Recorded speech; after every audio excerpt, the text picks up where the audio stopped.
Hello દોસ્તો, જય શ્રી રામ, બધાને સ્વાગત છે ફરી એક નવા વ્લોગમાં। તો આપણે જો આવી ગયા છે ફરી પાછા ભગુડા। તો આજે હાલો માતાજીના દર્શન કરી લઈએ, મારા વ્લોગમાં કન્ટિન્યુ બના રહેજો। તો આપણે જઈએ પેલા માતાજીના દર્શન કરી લઈએ। તો જો આ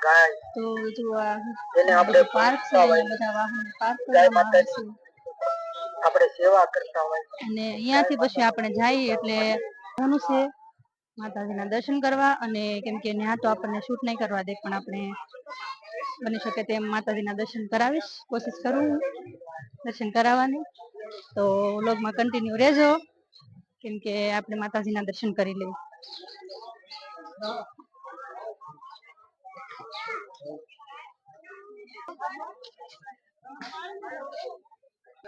તો તમે જુઓ, કેમ કે પબ્લિક પણ આટલું વધારે છે આજે, ટ્રાફિક દર્શન કરવામાં પણ થોડીક ભીડ વધારે છે।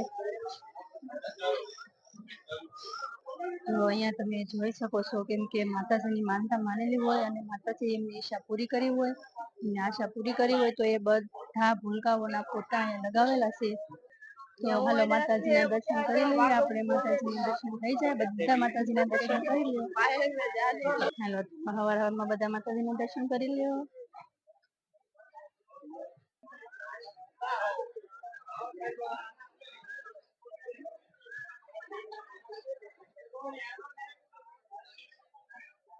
અને અહીંયા તમે જુઓ ને તો બધાને મતલબમાં બેઠવા માટેની સીટ અલગ અલગ છે, અને બધા થાકીને આવેલા હોય તો બધા જો બેઠે છે અને આરામ કરે છે।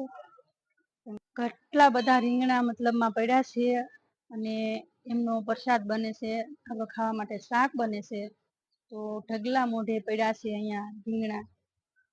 તો જેવા આપણે રસોડાની અંદર આવશું એટલે અહીંયા રસોઈ બનાવવાનું ચાલુ છે। તો હું તમને બતાવું કે કઈ કઈ રસોઈ બને છે। અત્યારે હું મૂકેલું છે, તો આપણે જોઈ રસોઈમાં શું છે।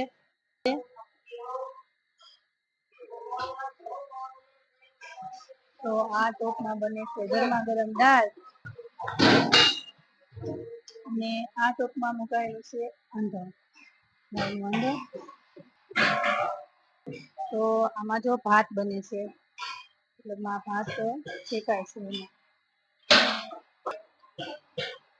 તો અહીંયા જો માતાજીના પ્રસાદ માટે લાપસી તૈયાર થાય છે,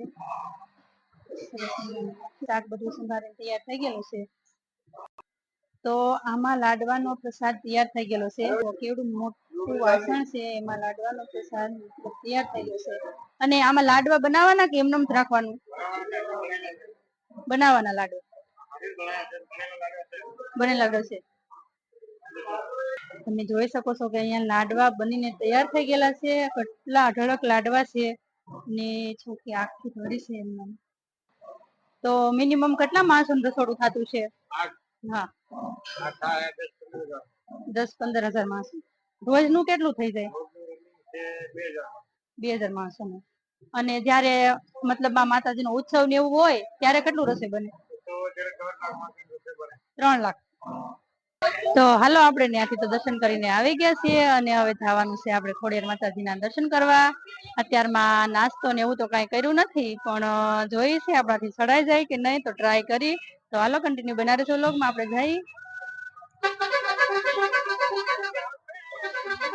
તો આપણે છે ને કોઈ દિવસ ગયા નથી ડુંગરા ઉપર, એટલે આપણે પહેલી વાર જઈએ છીએ અહીંયા।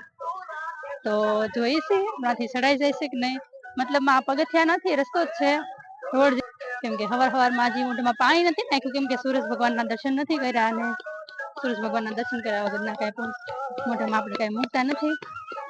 તો પેલા જાય અને જોઈ ડુંગર ચડી જાય। તો રસ્તામાં પાણીની વ્યવસ્થા પણ કરવામાં આવેલી છે, કેમ કે ચડતા ચડતા થાકી જાય તો પાણી પણ પી લેવાનું। અહિયાંથી આવો વ્યૂ દેખાય છે, અને ઉપર જઈને જોઈએ આપણે, ઉપરથી બહુ મજા આવશે। કેમ કે અત્યારે તો હજી ચોમાસાનું વાતાવરણ છે, એટલે ઠંડુ વાતાવરણ છે, એટલે બહુ તકલીફ ન પડે ચડવામાં।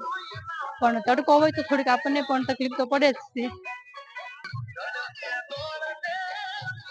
જો એટલું ચડવાનું બાકી છે, તો હાલો આપણે પેલા ચડી જઈએ, અને ત્યાં જઈને ચડીને પછી તમને હું દર્શન કરાવીશ। તો તમે જુઓ અહીંયા કેવી સરસ મજાની લીમડી જેવું છે, મતલબ આ લીંબોળી છે અને ફૂલ મસ્તીના છે. તો આપણે ક્યાંક નવું જોઈ જાય એટલે આપણને ફોટો પાડવાનું મન થઈ જાય, શૂટ કરવાનું મન થઈ જાય છે. મતલબમાં હરિયાળી હરિયાળી સવાઈ ગયેલી છે, કેમ કે ધરતી માતાએ લીલી ચુંદડી ઓઢી લીધી છે, લીલી સાડી ઓઢી લીધી છે, એટલે એકદમ મસ્તીનું રમણીય વાતાવરણ છે. એટલે આપણે જોવાની પણ બહુ મજા આવે અને બોલવામાં થોડીક તકલીફ પડે છે, કેમ કે થોડોક શ્વાસ ચડી ગયો. હવે અહીંયાથી પગથિયા આવશે, કેમ કે અત્યાર સુધી રસ્તો હતો ને હવે અહીંયાથી પગથિયા ઉપર મતલબમાં સીડી ઉપર થઈને આપણે જવાનું છે.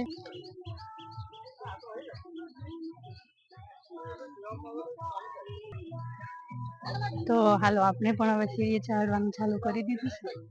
તો અહીંયા તો પગથિયા છે મસ્તીના, તો હાલો જોઈએ આપણે સીડી ચડાઈ જાય છે.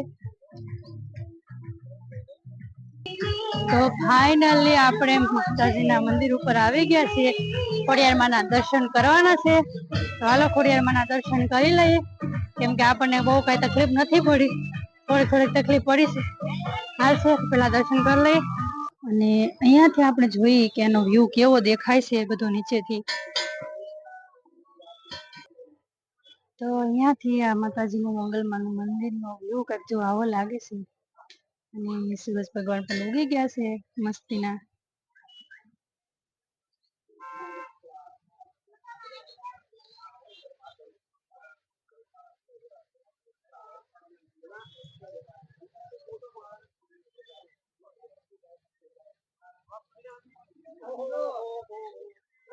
આવી અને થોડોક આરામ કરવો અને બેઠવું, કેમ કે બહુ મસ્ત એકદમ શાંત વાતાવરણ છે અને ઠંડી ઠંડી મસ્તની હવા આવે છે, એટલે આપણને બહુ મજા આવી જાય અહીંયાથી. અહીંયા વાતાવરણ છે અને ધરતી માતા મતલબ એકદમ લીલી સાડી ઓઢીને બેઠી ગયા છે, એકદમ મસ્ત બધું વાતાવરણ, લોકેશન પણ બહુ મસ્ત છે. આપણને એવું થાય કે એની ઉપર જઈએ આપણે ફરવા માટે, પણ આપણી પાસે ટાઈમ ઓછો છે એટલે જતા નથી. પછી ક્યારેક જાશું, કેમ કે અત્યારે ચોમાસાનું વાતાવરણ એટલું મસ્ત હોય, બધું લીલું લીલું એકદમ.